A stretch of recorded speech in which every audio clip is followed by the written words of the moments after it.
जय श्री राम। श्री राम की वनवास यात्रा। श्री राम 14 वर्ष के वनवास में 12 साल रुके चित्रकूट में। इसके बाद 2 साल में सीताहरण और रावण का वध हुआ। त्रेता युग में राजा दशरथ के यहाँ भगवान विष्णु के 7वें अवतार श्री राम का जन्म हुआ था। श्री राम और सीता के विवाह के कुछ दिन बाद दशरथ उन्हें राजा बनाने की घोषणा कर चुके थे। राज्याभिषेक से ठीक पहले कैकेयी ने दशरथ से अपने 2 वर मांग लिए, श्री राम को वनवास और भरत को राज्य। इसके बाद श्री राम सीता और लक्ष्मण के साथ वनवास को चल दिए। वनवास 14 वर्षों का था। इसमें से करीब 12 वर्ष उन्होंने चित्रकूट में ही निवास किया, लेकिन इसके बाद वे चित्रकूट से पंचवटी पहुँचे। पंचवटी से माता सीता का हरण हो गया। इसके बाद सीता जी की खोज और रावण वध हुआ। इन सब में करीब 2 वर्षों का समय लगा था। अयोध्या से चित्रकूट।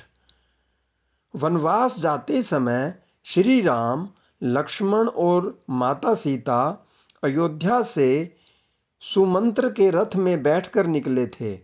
सबसे पहले उन्होंने तमसा नदी पार की। इसके बाद श्रृंगवेरपुर से गंगा नदी पार करते हुए वे प्रयागराज पहुँचे थे। प्रयागराज से आगे बढ़ते हुए वे यमुना नदी पार करते हुए श्री वाल्मीकि आश्रम पहुँचे। इसके बाद वे चित्रकूट पहुँचे थे। अयोध्या से चित्रकूट की दूरी करीब 270 किलोमीटर है। इस यात्रा में करीब 140 किलोमीटर की यात्रा सुमंत्र के रथ से और इसके बाद पैदल चलकर चित्रकूट पहुँचे। चित्रकूट से अमरकंटक। श्री राम, लक्ष्मण और सीता ने करीब 12 वर्ष चित्रकूट में ही निवास किया था। चित्रकूट के बाद ये तीनों माता अनुसुईया के आश्रम पहुँचे थे। यहाँ से टिकरिया, सरभंगा आश्रम, सुतीक्षण आश्रम, अमरपाटन, गोरसरी घाट, मार्कंडेय आश्रम, सारंगपुर होते हुए अमरकंटक पहुँचे थे। चित्रकूट से अमरकंटक की यात्रा करीब 380 किलोमीटर की थी। अमरकंटक के बाद श्री राम, लक्ष्मण और सीता पंचवटी की ओर चल दिए थे। पंचवटी में गोदावरी नदी के किनारे पर इन्होंने कुटिया बनाई थी। उस जगह पर गोदावरी धनुषाकार थी। यहीं श्री राम और जटायु का परिचय हुआ था। जटायु ने श्री राम को बताया था कि वे राजा दशरथ के मित्र हैं। पंचवटी में एक दिन शूर्पणखा पहुंच गई और वह श्री राम पर मोहित हो गई थी। उसने श्री राम से विवाह करने की बात कही तो श्री राम ने मना कर दिया। इसके बाद शूर्पणखा लक्ष्मण के पास पहुंची थी। लक्ष्मण ने भी विवाह के लिए मना कर दिया तो शूर्पणखा सीता को मारने के लिए आगे बढ़ी तो लक्ष्मण जी ने उसकी नाक काट दी। शूर्पणखा वहाँ से खरदूषण के पास पहुंची। खरदूषण पंचवटी क्षेत्र में रह रहे थे। खरदूषण श्री राम, लक्ष्मण को मारने पहुंच गए। श्री राम, लक्ष्मण ने उनका वध कर दिया। इसके बाद शूर्पणखा रावण के पहुंची और रावण ने योजना बनाकर मारीच की मदद से माता सीता का हरण कर लिया। माता सीता हरण के बाद जटायु ने उन्हें रावण के बारे में बताया तो श्री राम पंचवटी से दक्षिण दिशा की ओर आगे बढ़ने लगे।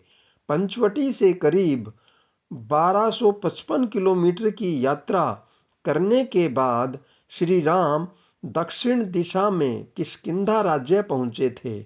उस समय किष्किंधा रामेश्वरम से करीब 25 किलोमीटर दूर श्रेयमुख पर्वत पर स्थित थी।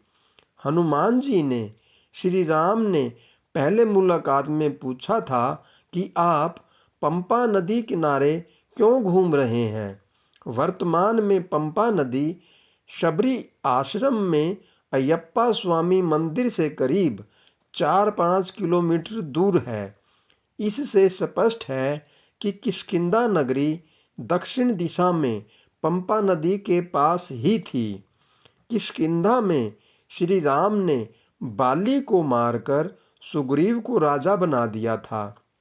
इसके बाद सुग्रीव ने चारों दिशाओं में माता सीता की खोज में वानर सेना भेजी थी। दक्षिण दिशा में हनुमान जी, अंगद, जामवंत, नल, नील आदि वानरों को भेजा था। दक्षिण दिशा में हनुमान जी की भेंट संपाति नाम के गिद्ध से हुई।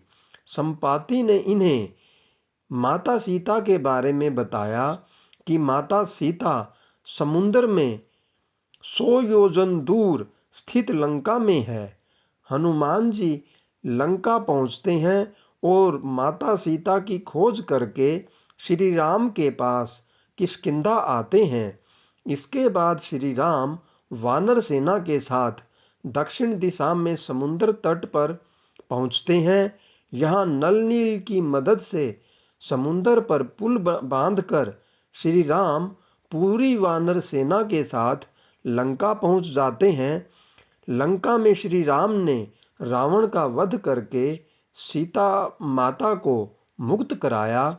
इसके बाद श्री राम पुष्पक विमान से अयोध्या लौट आते हैं। जय श्री राम, जय हनुमान।